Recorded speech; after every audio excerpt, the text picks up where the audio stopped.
स्वागत है आपका आज की इस कहानी में। तो चलिए शुरू करते हैं। उत्तर भारत के एक छोटे से गांव में रामकिशन नाम का किसान अपनी पत्नी सावित्री और बेटे अजय के साथ रहता था। गांव छोटा था, पर वहां की मिट्टी में एक अपनापन था। लोग एक दूसरे के दुख सुख में शामिल होते थे, पर साथ ही ईर्ष्या और तानों का जहर भी हर किसी की जुबान पर चढ़ा रहता था। अजय गांव का सबसे होनहार लड़का था। स्कूल के मास्टर तक उसकी तारीफ करते नहीं थकते थे। वह बचपन से ही पढ़ाई में इतना अच्छा था कि गांव वाले कहते, ये लड़का तो गांव का नाम रोशन करेगा। अजय का सपना था विदेश जाकर पढ़ाई करना और बड़ा आदमी बनना। वह अपने माता पिता से अक्सर कहता, बाबा, अगर मैं गांव में ही रह गया तो बस खेत खलिहान में ही झगड़ा रह जाऊंगा। मुझे बाहर जाना है, पढ़ना है और बड़ा नाम कमाना है। सावित्री अपने बेटे की आंख में चमक देखती तो उसके दिल में भी उसकी ख्वाहिश जाग जाती, लेकिन उनके हालात इतने अच्छे नहीं थे। रामकिशन और सावित्री ने कई रातें जागकर सोचा। अंत में उन्होंने अपने पैतृक खेत का एक बड़ा हिस्सा बेचने का फैसला किया। वह जमीन उनके पूर्वज की निशानी थी, लेकिन बेटे का भविष्य उनके लिए सबसे बड़ा था। गांव में जब लोगों को पता चला तो फुसफुसाहटें शुरू हो गई। देखो, ज़मीन बेचकर बेटा विदेश भेज रहा है, कल को वही बेटा इन्हें भूल जाएगा। सावित्री इन बातों को सुनकर चुप रहती, लेकिन दिल में कहीं डर जाग जाता था। वो सोचती, कहीं उसका बेटा विदेश जाकर उन्हें भूल न जाए। अजय विदेश जाकर दिन रात मेहनत करने लगा। पढ़ाई के साथ साथ उसने छोटे मोटे काम भी किए। धीरे धीरे उसकी मेहनत रंग लाई और वह अपनी यूनिवर्सिटी का टॉपर बन गया। कुछ सालों में अजय ने वहाँ नौकरी भी पकड़ ली। अब यह गांव वालों के लिए एक गर्व की बात थी, लेकिन विदेश की रणनीतियाँ और नई जिंदगी उसे धीरे धीरे अपने परिवार से दूर करने लगी थी। सावित्री हर रात बेटे की याद में आंगन में बैठकर आसमान की ओर देखती और मन ही मन में कहती, कब आएगा मेरा बेटा। कुछ सालों बाद खबर आई कि रामकिशन की तबीयत बहुत ख़राब है। डॉक्टर ने कह दिया कि अब उनके पास ज़्यादा समय नहीं बचा है। अजय यह सुनकर विदेश से लौटा। गांव पहुंचा तो बाप की हालत देखकर रो पड़ा। रामकिशन ने कांपते हाथों से बेटे का सिर सहलाया और कहा, बेटा, अब तू बड़ा आदमी बन गया है, बस अपनी माँ का ख्याल रखना। कुछ ही दिनों में रामकिशन का देहांत हो गया। माँ के लिए बड़ा झटका था। अजय ने माँ को संभालते हुए कहा, माँ, मैं वापस नहीं आ पाऊँगा। माँ, मेरी नौकरी है और मैंने शादी भी कर ली। अब मेरी ज़िंदगी वहीं है। सावित्री यह सुनकर भीतर से टूट गई। ज़मीन बेचकर विदेश भेजा गया बेटा, जिसकी राह में उन्होंने सब कुछ कुर्बान कर दिया, वही बेटा कह रहा था कि अब वह कभी वापस नहीं आएगा। गांव की औरतें धीरे धीरे उसकी पीड़ा पर कानाफुसी करने लगी। सुनो, सावित्री तो अब दिन रात बड़बड़ाती रहती है। कहते हैं वह रात को आंगन में अकेले मंत्र पढ़ती है। सावित्री को अपने बेटे की बातें अंदर ही अंदर खाए जा रही थी। वह अक्सर तड़प उठती और सोचती, मेरा अजय बेटा मुझे छोड़कर चला गया, अब वह कभी वापस नहीं आएगा। गांव के एक तांत्रिक ने उससे कहा, अगर तू चाहती है कि तेरा बेटा हमेशा तेरे पास रहे तो एक टोटका करना होगा। सावित्री ने बिना सोचे समझे टोटका करना शुरू कर दिया, लेकिन उसका असर उल्टा हुआ। वह मानसिक रूप से और भी ज़्यादा कमज़ोर होने लगी।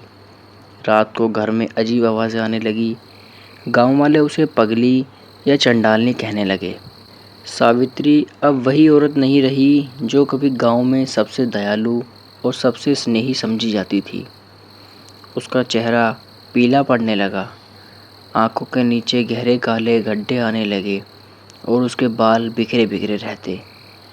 वह अक्सर आधी रात को उठकर आंगन में बैठ जाती और बड़बड़ाने लगती, मेरा अजय, मेरा बेटा, तू कब आएगा। कभी कभी उसके मुंह से अनजानी भाषाओं जैसी आवाज़ें निकलती। गांव की औरतें उसे पागल समझती। गांव की औरतें जब कुएं पर पानी भरने जाती तो बातें करती, सावित्री तो पूरी तरह पागल हो गई है। पगला नहीं, वह शैतान की पूजा करती है, तभी तो उसके घर में रातों को चीखे की आवाज़ें आती हैं। एक रात पड़ोसन गोमती अपने घर से निकलती है। उसने साफ देखा कि सावित्री के घर की टूटी हुई खिड़की से लाल रोशनी बाहर आ रही थी। अंदर से किसी औरत के हंसने और रोने की आवाज़ एक साथ आ रही थी। अगली सुबह गांव भर में खौफ फैल गया। लोग अब उसके घर की तरफ जाने से भी डरते थे। बच्चे तो दूर से ही पत्थर मारकर चिल्लाते, चंडालनी चंडालनी। सावित्री यह सब सुनकर और भी टूट जाती, लेकिन उसके भीतर एक अजीब शांति जन्म ले चुकी थी। गांव का वही तांत्रिक जिसने उसे टोटका बताया था, अब उससे दूर भागने लगा, क्योंकि उसने देखा कि उसके बताए गए मंत्रों से सावित्री पर उल्टा असर हो गया है। कभी कभी सावित्री के शरीर में झटके लगते और वह अंधेरे में खड़ी होकर ऐसी आवाज़ें निकालती जैसी कोई औरत नहीं बल्कि किसी जानवर की चीख हो। गांव वाले यकीन करने लगे कि सावित्री पर शैतान का साया है। विदेश में अजय ने माँ को एक चिट्ठी लिखी। माँ, अब मैं यहाँ अपना घर बसा चुका हूँ, मेरी बीवी भी है। मैं जल्दी तुम्हें भी अपने पास बुलाने की कोशिश करूँगा। पर यह चिट्ठी सावित्री तक पहुँचते पहुँचते बहुत देर हो चुकी थी।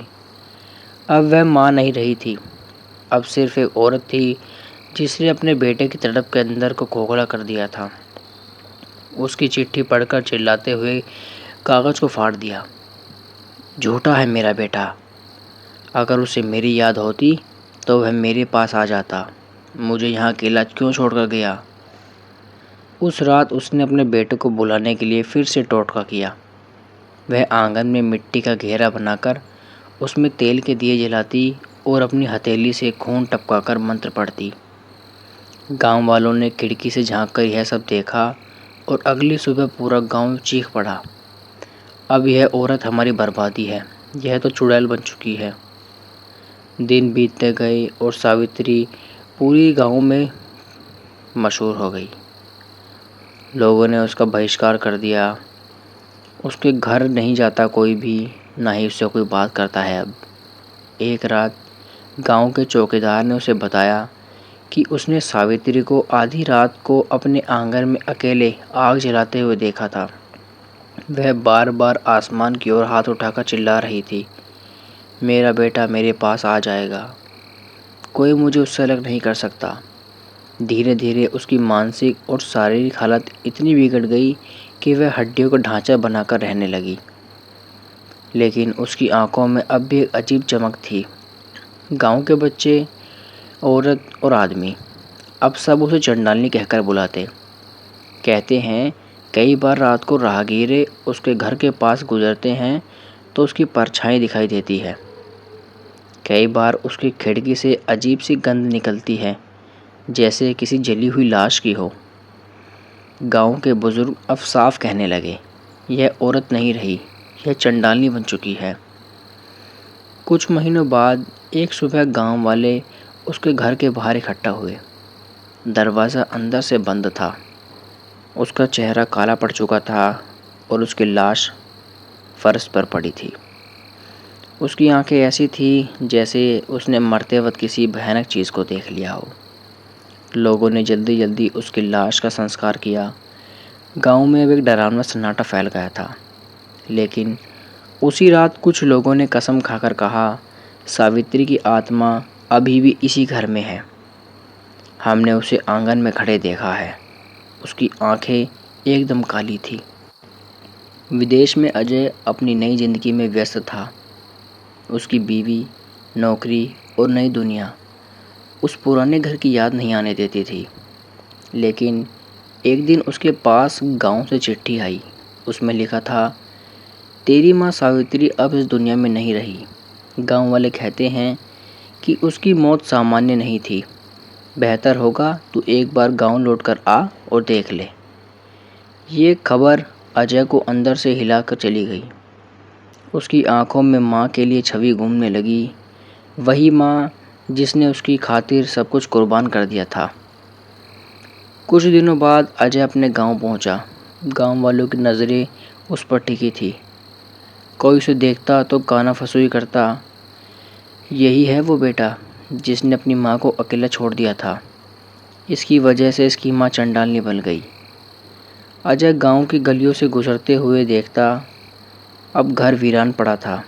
दीवारों पर सीलन, टूटी खिड़कियां और आंगन में बिखरे पत्ते। उसके भीतर एक अजीब डर और अवरोध दोनों पनप रहे थे। पहली रात जब अजय अपने पुराने घर में सोने की कोशिश कर रहा था, अचानक उसने आंगन में हल्की सी सरसराहट सुनी। वह उठा और खिड़की से बाहर देखा। आंगन में एक परछाई खड़ी थी। वही पुरानी धोती, वही झुका हुआ शरीर, लेकिन चेहरा अंधेरे में ढका हुआ था। अजय का दिल जोर जोर से धड़कने लगा। वह कांपते हुए बुदबुदाया, माँ। लेकिन जैसे ही उसने आवाज़ दी, परछाई धीरे धीरे मिट्टी में समा गई। अगली सुबह कुछ बुजुर्ग उसके पास आए। बेटा, तूने यहाँ रात बिताई, लेकिन तेरी माँ की आत्मा अब भी इस घर में भटकती है। वह शांति नहीं पा सकी। अजय ने हिम्मत करके पूछा, लेकिन क्यों? बुजुर्गों ने गहरी सांस ली और कहा, तेरी माँ की आखिरी ख्वाहिश थी कि उसका बेटा उसके पास रहे। तूने उसे छोड़ दिया, इसलिए उसकी आत्मा अब चैन से नहीं रह रही।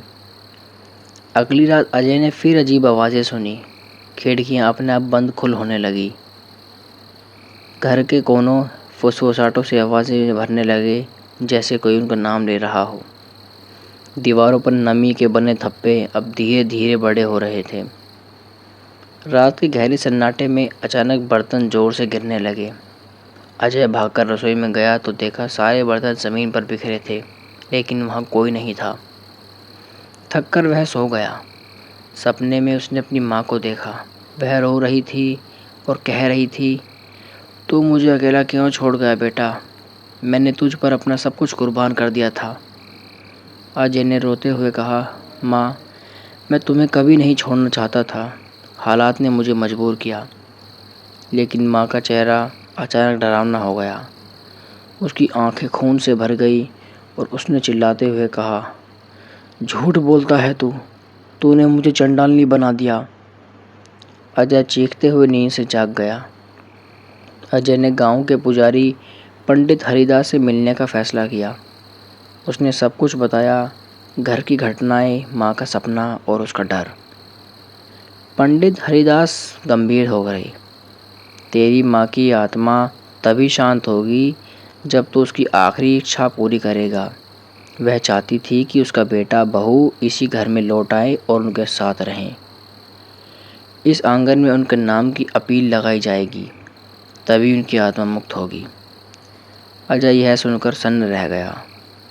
उसे लगा जैसे माँ की आत्मा अब भी उससे बंधी हुई है। अजय की पत्नी विदेश में थी। उसने फ़ोन किया और सारी बातें बताई। पत्नी ने डर के कहा, क्या तुम पागल हो गए हो? वहाँ भूत प्रेत की बातें हो रही हैं और तुम मुझे वहाँ बुला रहे हो।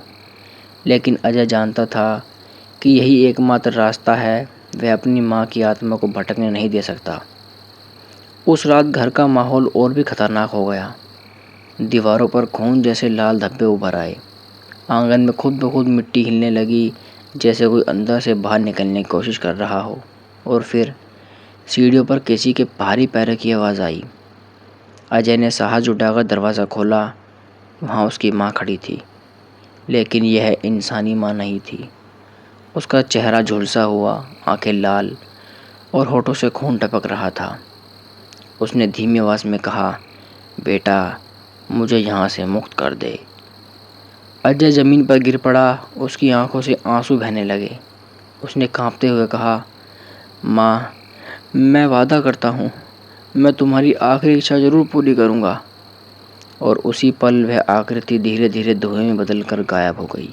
अजय ने विदेश से अपनी पत्नी मीरा को फ़ोन किया। मीरा, तुझे तुरंत भारत आना होगा। हमारी ज़िंदगी का एक अहम हिस्सा वहाँ है। मीरा ने डर के बावजूद हिम्मत दिखाई। अगर तुम्हें लगता है कि ज़रूरी है तो मैं आ जाऊँगी, लेकिन सच बताओ, वहाँ हो क्या रहा है? अजय ने सब कुछ बताना शुरू किया। माँ की मौत, घर में अजीब घटनाएं और पुजारी की सलाह। मीरा चुप हो गई। हम उस घर में रहेंगे? मैं डर नहीं सकती, लेकिन मैं तुम्हारे साथ रहूंगी। मीरा के साथ अजय गांव पहुंचा। गांव वालों की नज़रें फिर से उस पर टिक गई। देखो, वही लड़का जो अपनी माँ को छोड़कर गया था, अब वह अपनी पत्नी के साथ आ गया है।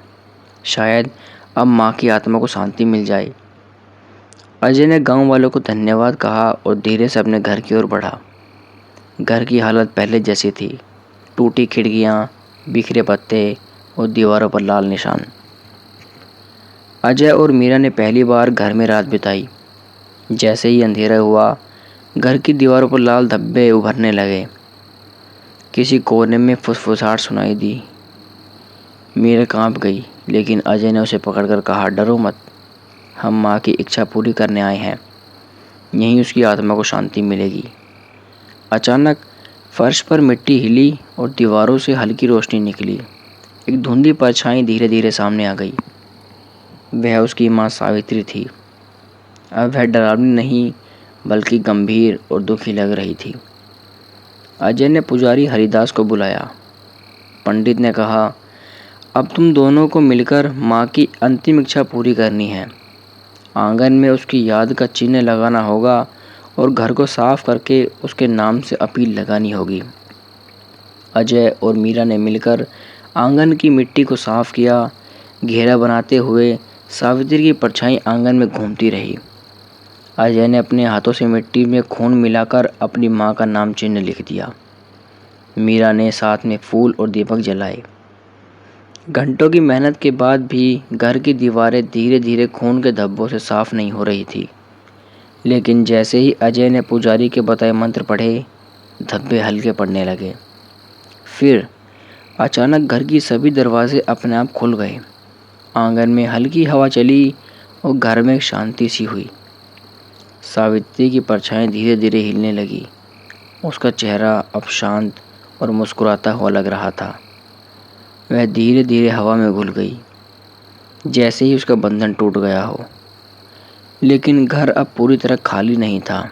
अजय और मीरा ने अनुभव किया कि माँ की आत्मा ने अपने दुख और पीड़ा को छोड़ दिया, पर उनका प्यार और सुरक्षा का एहसास अभी भी इस घर में मौजूद है। रात में दीवारों से हल्की रोशनी निकल रही थी। मीरा ने पूछा, ये रोशनी कैसी है? अजय ने कहा, माँ की आत्मा अब शांत से हमारे साथ है, डरो मत। अजय और मीरा ने घर को साफ किया, दीवारों को रंगा, आंगन में सावित्री का नाम और चित्र रखा। गांव वालों भी धीरे धीरे स्वीकार कर लिया और अब घर में कोई शैतानी शक्ति नहीं है। बच्चे अब वहाँ खेलते और घर के पास जाने से नहीं डरते थे। अजय ने महसूस किया कि माँ की आत्मा का बंधन तब तक खिंचा रहा जब तक उसकी पूरी इच्छा नहीं हो गई। अब माँ की आत्मा ने शांति पाई और अजय ने अपने जीवन का संतुलन पाया। गांव वाले भी अब अजय और मीरा की प्रसन्नता करने लगे। वे कहते, देखो, बेटा अपनी माँ की अंतिम इच्छा पूरी करके आया, अब घर में शांति है। रात के समय घर में हल्की रोशनी और फूलों की खुशबू महसूस हुई। अजय ने महसूस किया कि माँ की आत्मा अब उनके साथ है, न कि डरावनी चीज़ों के रूप में। एक दिन अजय और मीरा आंगन में बैठकर दीपक जला रहे थे। हवा धीरे धीरे चली और दीपक की लौ उनकी माँ की परछाई नजर आई। लेकिन यह डरावनी नहीं थी। वह मुस्कुरा रही थी और धीरे धीरे धुंध में घुल गई। अजय ने आंसू बहाते हुए कहा, माँ, अब तुम्हें शांति मिली। मैं और मीरा तुम्हारे बताए घर में रहेंगे। हम कभी तुम्हें नहीं भूलेंगे।